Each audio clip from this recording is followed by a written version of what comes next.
estratégica que cataloga as pessoas que estão como alvos e busca uma ação mais direcionada para quem está trazendo um problema mais sério, quem tem um mandado de prisão em aberto, enfim, há uma inteligência para a persecução penal tendente a resolver, em definitivo, problemas pontuais de algumas comunidades e da cidade como um todo, é claro.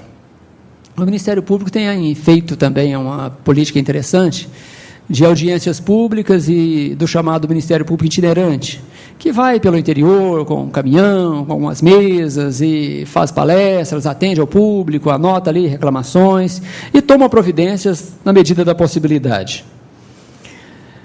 Tem estimulado, é claro, a participação da sociedade como um todo no enfrentamento da violência.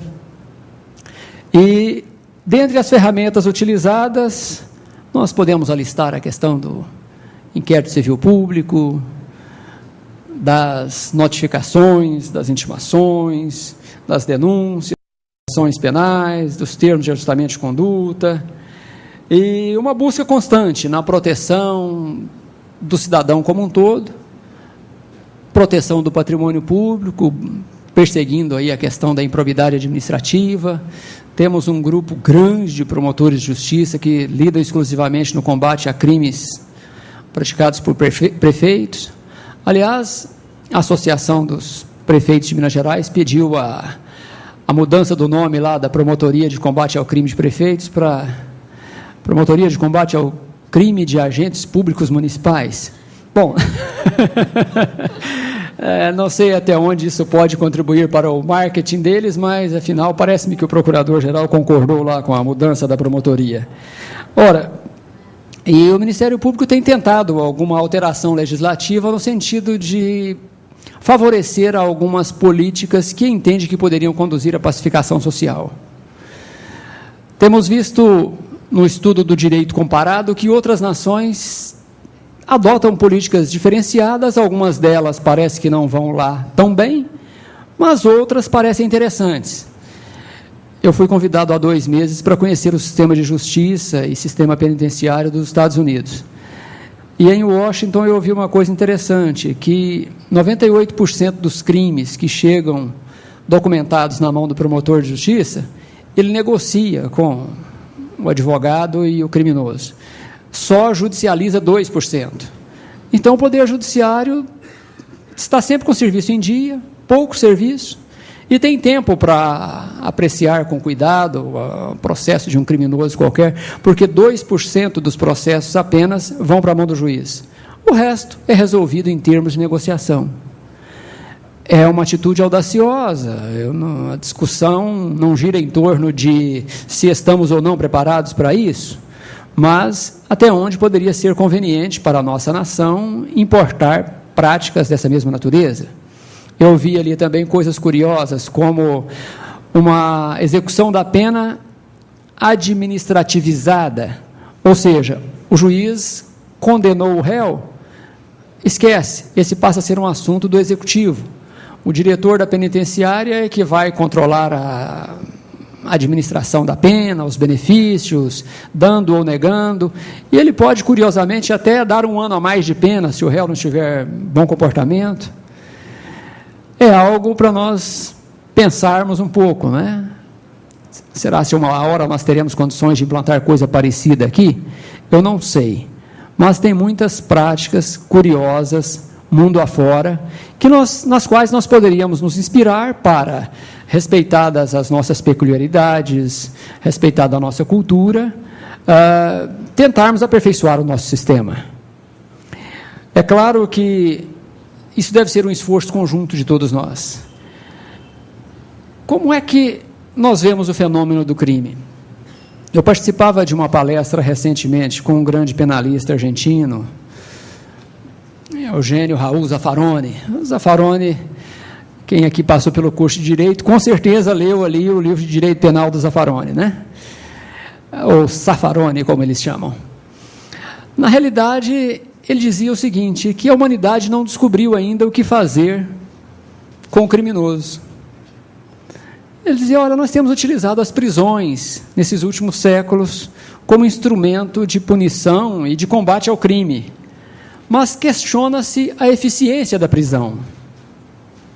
Nós não temos uma outra solução boa e prática no momento para dizer, esqueça a prisão, que nós temos um remédio aqui, que todo criminoso que passar por ele, sai de lá gente boa.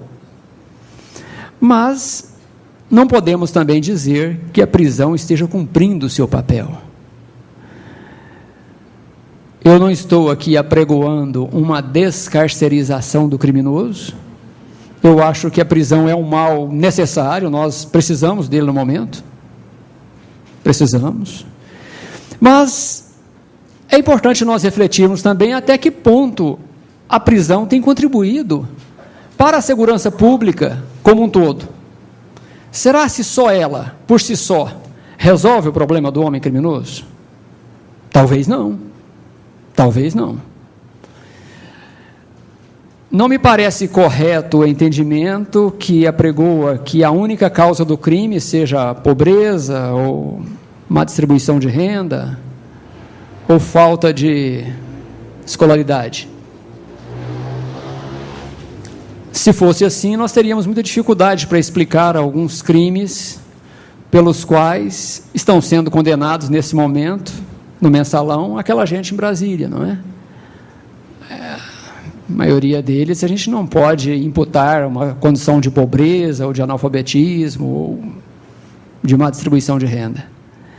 Temos alguns exemplos notáveis no Brasil, como as condenações do senhor Paulo Maluf, não é? Que, segundo consta, em um dia só ele terá desviado 158 milhões de dólares para a Suíça. Não é certeza a pobreza a causa de crimes em pessoas como essas. Agora, é possível que a educação, a oportunidade na vida, um emprego, sejam ingredientes relevantes para incentivar o homem a andar pelo bom caminho. É possível que a prisão tenha, sim, um papel primordial, mas não sozinha. Suponho que a comunidade precisaria se engajar um pouco mais, não é? Dizer, essa causa é nossa, nós vamos batalhar por ela. E é notável como o poder de realização acontece quando todos nós nos unimos por uma causa. Eu trabalhei há poucos anos numa comarca do interior que tinha 60 mil habitantes. E esse povo um dia disse o seguinte, olha, nós precisaríamos ter um deputado estadual. Eu pensei comigo, tem alguém vacilando por aí, né? Uma cidade desse tamanhozinho, quando é que vai conseguir fazer um deputado? Mas eles chamaram as lideranças comunitárias, essa gente dos clubes de serviço, de igrejas em geral, veio a Câmara Municipal, até o prefeito compareceu nas reuniões e começaram a fazer uma campanha no sentido de escolher um único nome para candidato a deputado estadual. Fizeram até uma prévia com o empréstimo das urnas por parte do juiz de direito e com autorização do TRE. Aquela pessoa que parecia que tinha a predileção da maioria dos eleitores, lançou-se como candidato único. E todo mundo incentivava, nosso voto é para aquele cidadão. Ele teve quase 100% dos votos naquele município. Foi um dos deputados mais votados. Se elegeu com tranquilidade, com os votos apenas de uma pequena cidade do interior. É notável, não é? É elogiável uma conduta como esta. Agora, quando é que nós vamos ter os pais engajados num programa sério de segurança pública, sendo pais de verdade, assentando-se com seus filhos, pelo menos meia hora por dia com cada um, para conversar, transmitir um pouco de paternidade, dar um pouco de exemplo, transmitir segurança para o seu filho, dizer, não, eu estou aqui com você. Quando é que os nossos professores vão ser mais enfáticos em demonstrar amor, companheirismo, disciplina, cobrar disciplina, dizer não quando precisa dizer não, e dizer sim quando precisa dizer sim? Quando é que nós vamos ver um auditório como esse cheio, E os psicólogos aqui dizendo, olha, nós vamos ensinar hoje para a comunidade, gratuitamente, técnicas de boa convivência. Quando é que nós vamos ver os padres, os pastores, os religiosos, de um modo em geral, fazendo uma campanha pública acirrada em nome da segurança, da paz, da harmonia? É um sonho nós vermos todo mundo trabalhando pela seriedade, ao ponto de chegar, como nós vemos algumas comunidades daqueles países nórdicos ali na Europa, que qualquer um na rua multa o veículo que fez uma coisa errada, que jogou um papel pela janela, e aquela multa vale, porque quem multou é um cidadão. Ele só depois leva e põe na caixa de correio, dizendo, olha, eu multei o carro, placas tal, porque jogou um papel na rua tal. A sociedade pode viver em paz. Não tem muito tempo, a Tailândia passou por uma reforma parecida com essa. A cidade vivia num lixo horroroso, numa indisciplina generalizada, mas uma campanha pública mudou o conceito daquela gente. Parece que Brasília também tem hoje uma segurança razoável no trânsito, depois de uma insistência, de uma teimosia das autoridades em disciplinar aquele trânsito. Conseguiram, não é? Conseguiram e estão de parabéns. Enfim, quem sabe cada um de nós pode fazer o dever de casa da melhor forma possível. Pode ver até onde a responsabilidade lhe chama a si mesmo e assumir o seu papel, dizer, eu não serei omisso. Quem sabe cada um de nós pode reforçar esses laços familiares tão importantes para a paz e a segurança social e retomar um pouco dos valores divinos, tão fora de moda em grande parte da sociedade, repensar um pouco o nosso relacionamento com Deus, que afinal de contas somos ovelhas tresmalhadas do rebanho divino, e dizer, olha, isso vai ser um freio na minha vida, eu vou pensar um pouco no Criador, guardar um tempo para Ele, amar o meu próximo, seguir esses mandamentos tão valiosos. Eu tenho esse sonho, eu acho que é possível todos nós nos engajarmos por uma campanha da paz, da justiça, da segurança pública, que cada órgão cumpra o seu papel, e que nós tenhamos, com a ajuda de Deus, um bom exemplo das autoridades, um bom exemplo de ética, um bom exemplo de disciplina, e muito saudável esse evento, nesse momento político brasileiro, que o STF promove esse julgamento tão significativo para a nossa história, dizendo que o Poder Judiciário está atento, e que aqui tem quem manda, não é? É preciso cumprir as regras, andar direito, porque senão a espada do judiciário pega o poderoso, assim como tem pegado tantas vezes o pobre, desvalido, necessitado, que às vezes nós lamentamos tanto, não é? Quero agradecer-lhes por ter me ouvido nesse momento e coloco à disposição para qualquer indagação adicional. Muito obrigado.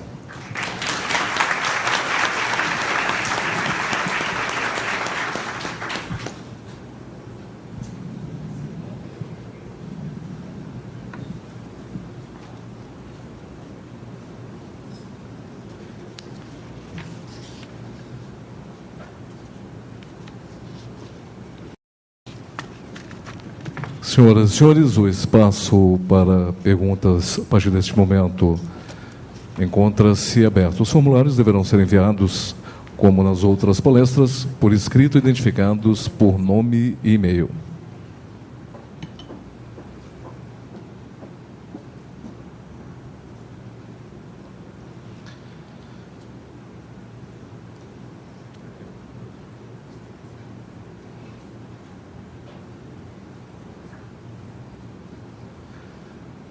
Temos uma pergunta, só um minuto, por favor.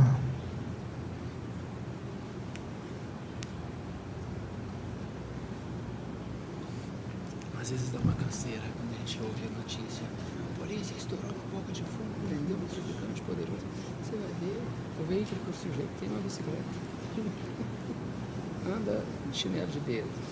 Não tem sequer uma... Enquanto aguardamos o formulário de perguntas, já gostaríamos de agradecer a participação do doutor Joaquim José Miranda Júnior e da doutora Andréa Brita Garzon Toné pela participação conosco nesse Congresso Brasileiro de Direito e Política de Segurança Pública.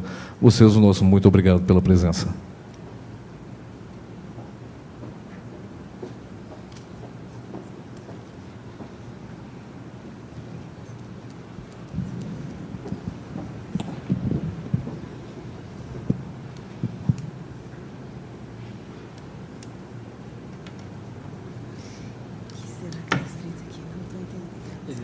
Ideologicamente?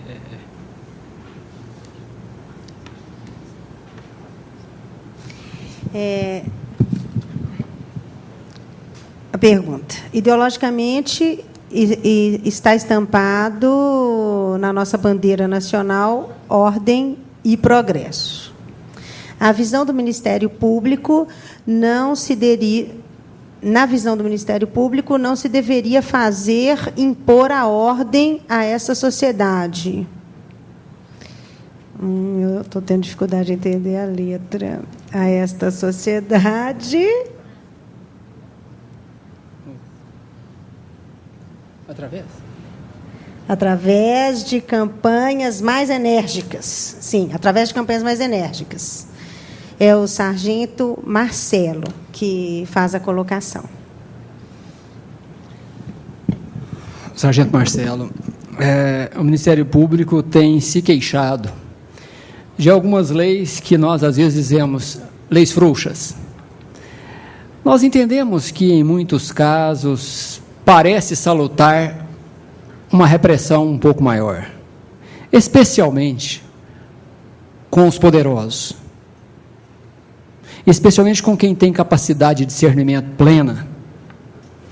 Veja, uma coisa é nós punirmos aquele traficante que foi encontrado com 5 pedrinhas de crack, cujo veículo que ele se locomove é uma bicicleta velha, anda de chinelo de dedo e, às vezes, catando latinha por aí. Nós vamos puni-lo? Sim, o promotor vai denunciá-lo. Vai. Mas parece mais eficaz a nossa conduta quando nós conseguimos punir alguém um pouco mais